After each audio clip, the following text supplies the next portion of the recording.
Hello and welcome to this episode of Webchat with by MICA, the Motor Industry Communicators Association. I'm Euan and I'm responsible for training on our committee, which I do as well as my day job at automotive comms agency, Talk. This time I'm also joined by MICA's chair and Ford PR, Oliver Rowe. It's a pleasure to have Matt Watson and Ben Carter of Carwow with us today. Gents, thanks for taking the time to talk to us. No problem. Nice to see you. Lovely to see you guys. So I was sort of hoping we could start with a bit of background on Carwow and the journey that it's been on over the last few years. Of course. Do you want to do this one, Ben? Yeah, I can do this one. So I think great to meet you, Euan and Oliver. Basically, Carwow is on a mission to become the car changing destination. When people are thinking about changing cars, they don't go to Google, they come to Carwow. That's our mission. Clearly, Carwow many years ago was set up by our founder James Hind, initially as a car blog, and then obviously James started to send leads to dealers. And as you'll be aware, over the last few years, we've evolved our proposition in the UK to include a selling car service through our acquisition of Whizzle. So now on Carwow, not only can you watch our fantastic YouTube videos starring our very own Matt Watson, and by the way, we now have 9.1 million subscribers on our YouTube channel. Thanks to Matt and his team's incredibly hard work. But also we have a huge amount of editorial content as well. So basically, we help people discover the car they want. They come onto the platform. They can then get access to those cars through our dealer partners, but also they can value their car and sell their car through our Sell My Car service. And then wrapped around the whole piece, we also now have a retail media proposition where we work very closely with our OEM partners to enable them to target high intent customers from an advertising perspective. So where we want to get to, is to be that car changing destination, and we're very much on that journey to do that, which is incredibly exciting. The journey has just got really exciting with your news from this year. Just looking back, Dennis Publishing was founded in 1973 by a really colourful character in Felix Dennis. It's published computer, men's lifestyle, auto and financial titles, with motoring separated into Autovia since 2021, now being bought by Carwow. What attracted you to Autovia's outlets? Yeah, I mean, I'll give the sort of business rationale, and then Matt can talk about the sort of the editorial and the content piece. But I think what's really attractive about Autovia is the heritage brands they've got. So obviously Auto Express, Car Buyer, Driving Electric, and of course Evo. And these are all brands that have very, very hardcore dedicated audiences. And if you think, again, as what I said around wanting to be the car changing destination and want to make sure that we can cover the whole process, they're a fantastic platform for people to research and discover cars. So from a geeky marketing perspective, the reason that I'm really excited about us acquiring Autovia is I get access to another 60 odd million visitors to their sites a year. And crucially, I don't have to pay anyone for them, because we obviously acquired through the acquisition, we get access to those site visitors, as well as fantastic heritage brands, and really, really hardcore dedicated audiences that we can now market to. So from a marketing perspective, it's an incredibly exciting acquisition. And then I'll let Matt talk about the content, because we're also obviously really excited about the content we're inheriting as well. Yeah, so the key thing is like the traffic volumes that you have on the website. So Carwow is like 60 million, and what was it, a third of it's like paid search. So 40 million was organic traffic from Carwow, and Autovia brings in, sorry, that's my phone. Autovia brings in like 60 million, and that's all organic. Which, so if you look at the actual reach that we have now through organic traffic, that's like 100 million organic, which we don't. That actually makes a profit. So Autovia is profitable, and so we get paid to market our business.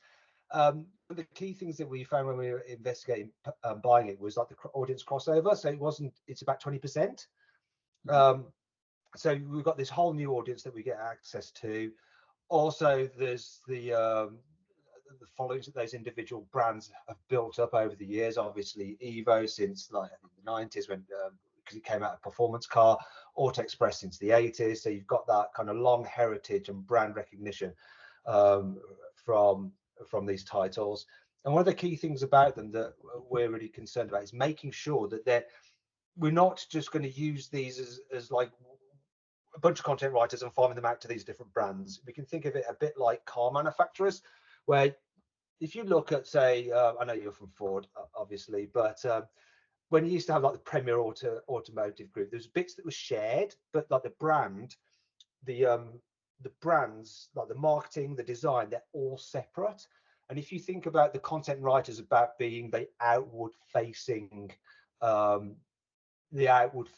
element to our business, they're going to be kept separately so that Evo maintains its voice, Auto Express maintains its voice, Carwow maintains its voice. It's not, and you can't have that when you have one person writing a story that goes on all titles, because it's very hard to do that. So we want to ensure that they maintain their brand identities, and that's a key part of like the content strategy, that it's different. And then we'll plug in the Carwow brand proposition, but you'll have like an Auto Express experience, you'll have an Evo experience, you'll have a car buyer experience. But ultimately, people reading these are, let's say you're reading a car review, people are reading a car review for two reasons. One, they're reading it for entertainment because they're car fans. Two, they're reading it because they're researching. Or maybe three, accidentally accidentally sent someone there. But basically, there's two reasons. Now, if you're researching a car, which car to buy, then you've probably got a car to sell. And so we'll be able to sell your car proposition to them, as well as help them with their car buying journey, so they can change the car through Auto Express. And it have a slightly different feel than if you're doing it through Carwow. And if you look at Evo, you know, you're probably not going to have, no offense, Ford Pumas on there, but maybe, sorry, yeah, you're not going to have like Ford Fiestas on there, more likely be the Ford Fiesta ST. So the cars that are more in keeping with that brand proposition for Evo, all the way up to like the high end like supercars, which we'd never do on Carwow, and you wouldn't do on Auto Express either. So maintaining those audiences so that you can actually tap in to then just plug in the Carwow mechanism, which would be like the underpinnings for your car, like your engine and your I don't know, your basic building blocks for your car. But the experience that you have is like your design teams and your marketing, which feels completely different, and it's for the right audience.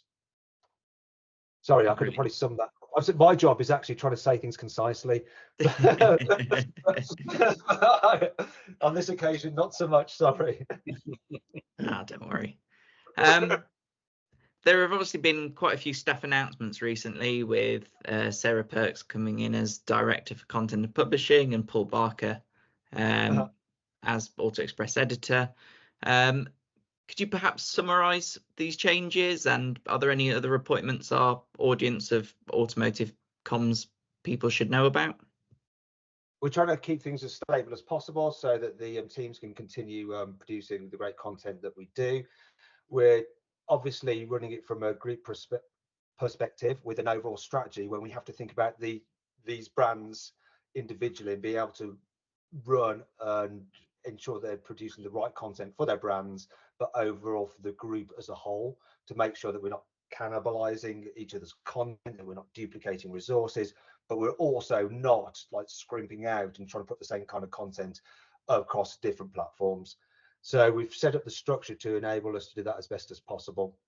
And it's not about cutting, it's a very different, we're a marketplace, we're not a publisher. And what we wanted to do is use our content to benefit our marketplace and generate leads and sales through our Sellycar platform and through our Get Your Car. So we've set the structure in order to facilitate us doing that. Yeah, I think just to build on that, we've been really clear that the reason we have acquired these brands is to grow these brands. And as a marketeer and as Chief Customer and Marketing Officer, my job is to make sure we acquire as much traffic to the site as possible. We monetize that traffic. So exactly as Matt said, these brands have got their own pedigree and their own heritage. So it's definitely not a classic case of acquiring a business and then trying to find as many synergies as possible.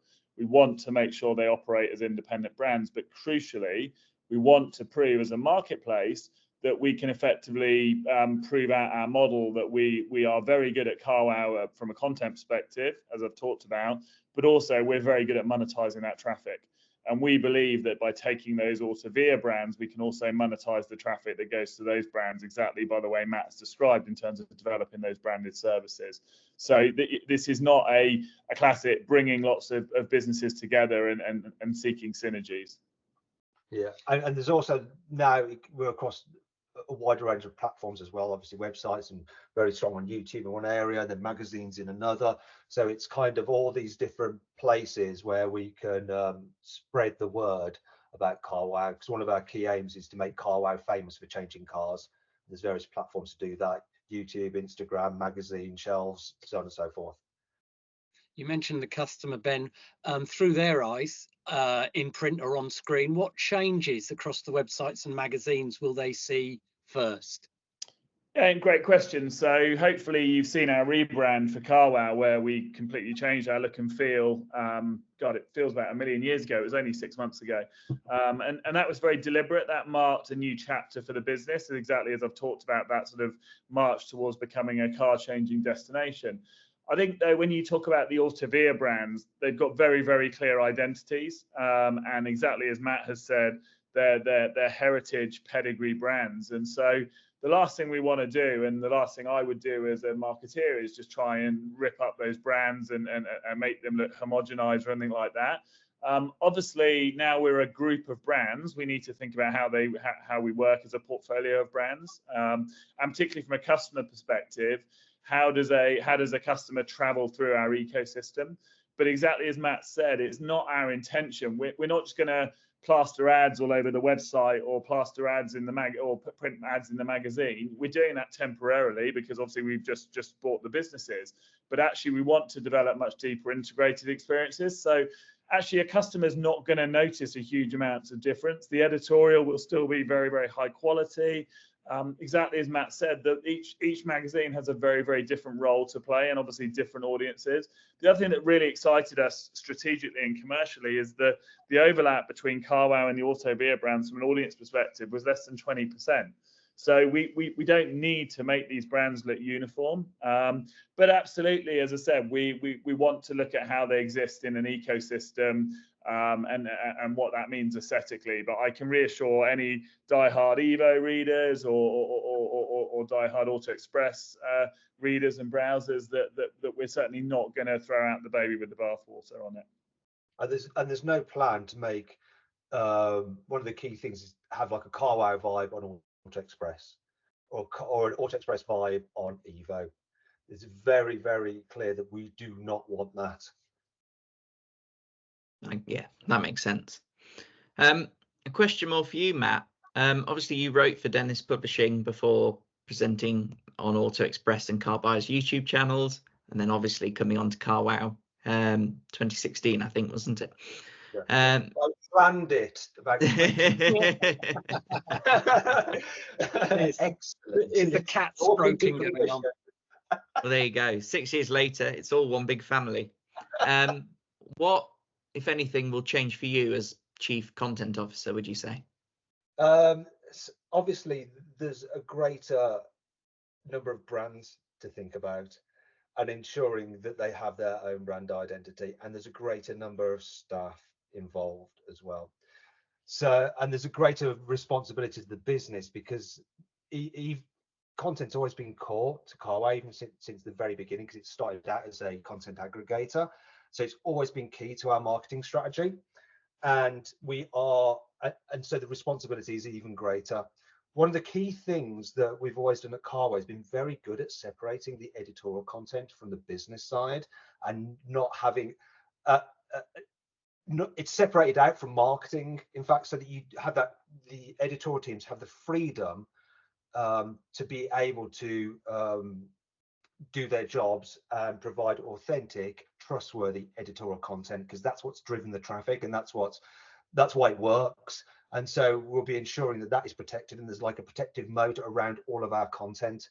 So there's the responsibility of nurturing and growing these brands, and the responsibility of all the staff, and there's also the responsibility to the business of ensuring it delivers on its promise.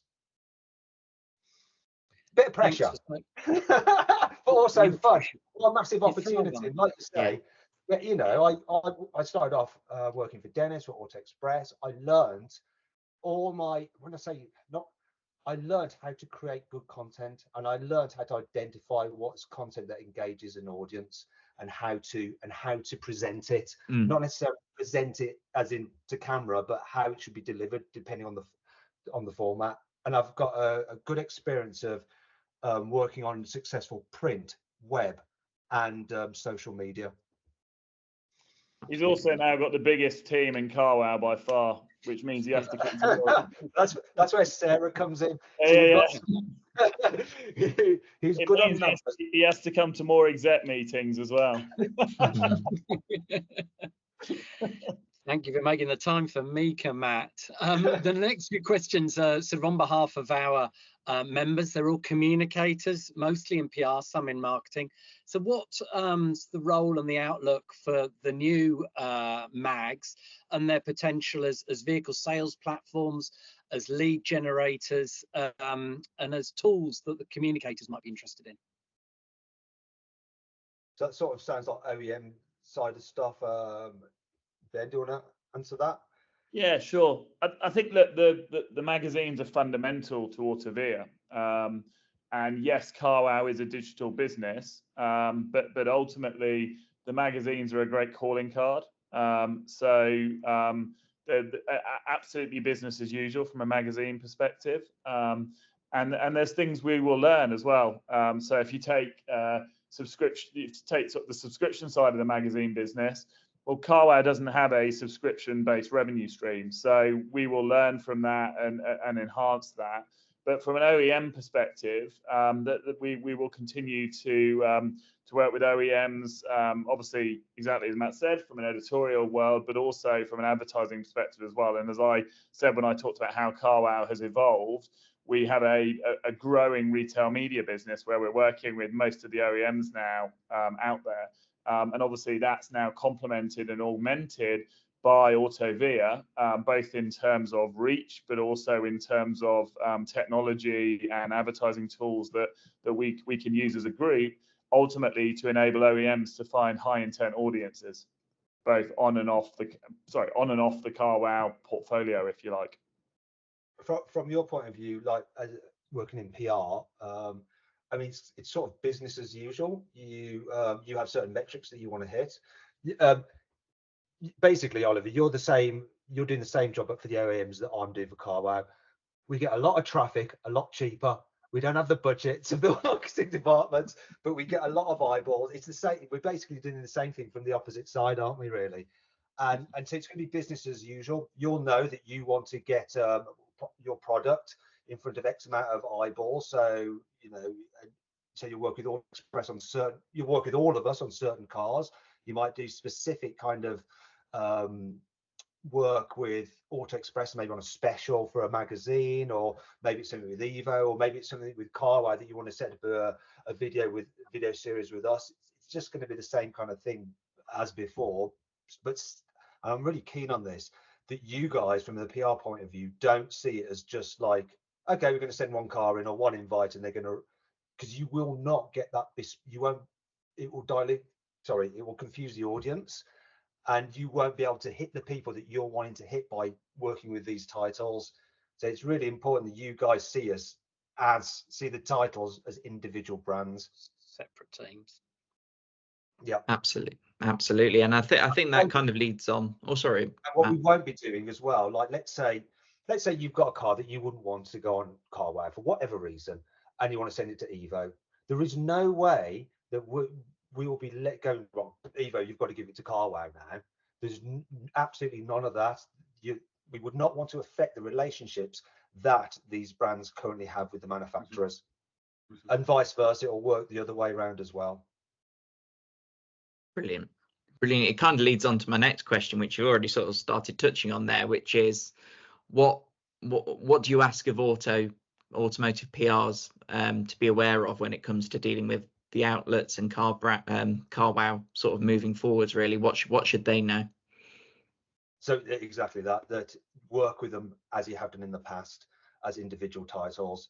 And I'd say probably even more so because you might have done a bit more blending with Evo and Auto Express, just because they're coming from a publishing model and really trying to cut costs, so they'd have journalists writing for 2 titles.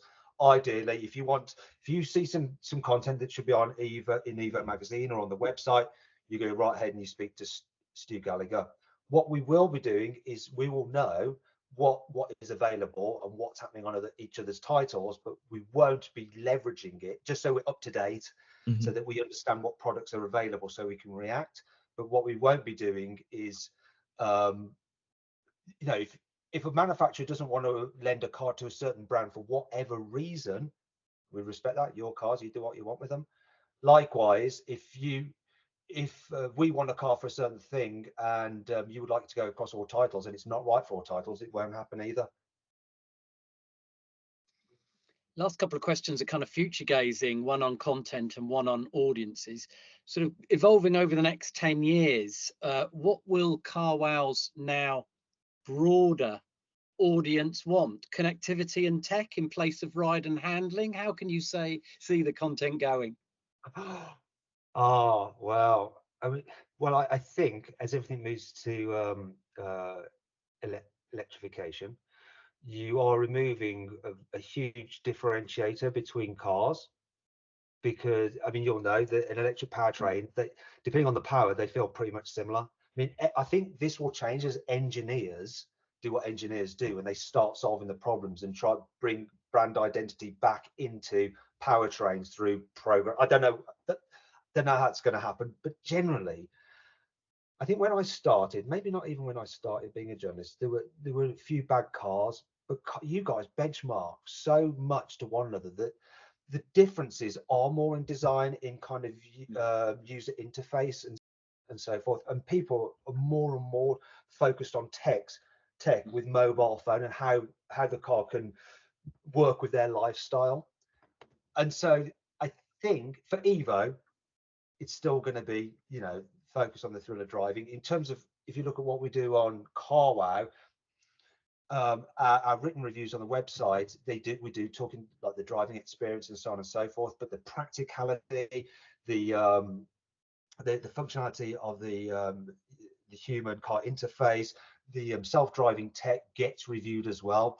And also, when we're one of the key things that you have to do to keep your articles like at the top of Google is regular updates, and there's lots more you can do in terms of updating a car, talking about those elements, and also giving like authority to make your review seem different to other titles review, when you're really digging into the nitty-gritty kind of things that people actually experience and really think about when they're actually working or living with their car. Because the driving element, when we get into like the real, sometimes we can over geek on it and over analyze it as motoring journalists, but that audience is small and shrinking. But the amount of people who are buying cars isn't going to shrink, and the amount of people changing cars isn't shrinking. So you have to be able to talk to them in the things that they're interested in. Again, I think that's a great point for our final question, really, which is, we'd be interested to hear what the data is saying around Carwow and Autovia's audiences. How do you attract new, younger readers and browsers wondering about the relevance and affordability of motoring? Yeah, I think the joy of the titles is that they've each got their own individual role to play. That's the first thing to say. If you look at Carwow historically, and I'm not talking about the YouTube channel, I'm talking about Carwow as the business, historically appealed to basically a middle-aged man. And Thank you, Oliver. Most of us tick that box. When we then launched the sell car side, there's 8 million car changes in the UK a year, and pretty much all of them have a car to sell. So the selling car side is a much bigger audience, and frankly, it's everyone. So we've already started to see our audience actually broaden. So that's really important in terms of appealing to new audiences, because obviously the Autovia titles all have their own sort of audience profile, of which obviously we're sort of getting under the skin of and understanding. We've now got vehicles to be able to tap into broader audiences. But crucially, the work Matt and the content team have done from a Carwow perspective on YouTube, but now actually on the other social channels as well, that enables us to start to appeal to different audiences as well. So if you ask me as a marketeer, I want Carwow to be relevant to anyone who is changing their car. Matt said we've got one of our aims is to make Carwow famous as a brand. It's that's absolutely one of our stated aims. But that isn't famous as in I want everyone in the UK to be able to tell me what Carwow is. I want the 8 million people a year to be on Carwow. So yes, we want to broaden our audiences, but we don't need to appeal to everyone out there. Brilliant. Matt, Ben, thank you so much for your time. It's massively appreciated, and I think it's been a really insightful chat and one that's obviously super relevant given the sort of recency of the news still. Where can people listening find and connect with you? On email, on Twitter, yeah, wherever. Yeah, just very easy to find. I'm Ben Carter. I'm Carwow's Chief Customer and Marketing Officer. If you Google me, you'll find me. And you know where Mr. Watson is. He's on YouTube. Yeah, I think you've all got my details. Yeah. Matt, Ben, again, thank you so much for your time. That's everything from this episode. You can find out more about us on our website. That's mica.org.uk. And you can check us out on LinkedIn too. Thanks very much for watching. Bye. Thank you.